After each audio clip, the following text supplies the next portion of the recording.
আজকে শুক্রবার আমরা সবাই জুমার নামাজ আদায় করে আমাদের তো আজকের ওয়েদারটা অনেক ভালো, রোদ উঠছে। গত 2-3 দিন প্রচণ্ড ঠান্ডা ছিল, তো আজকে রৌদ্র উঠছে।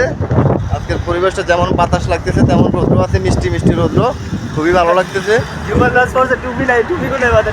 না, টুপিটা আজকে নিতে আসলে ভুলে গেছি।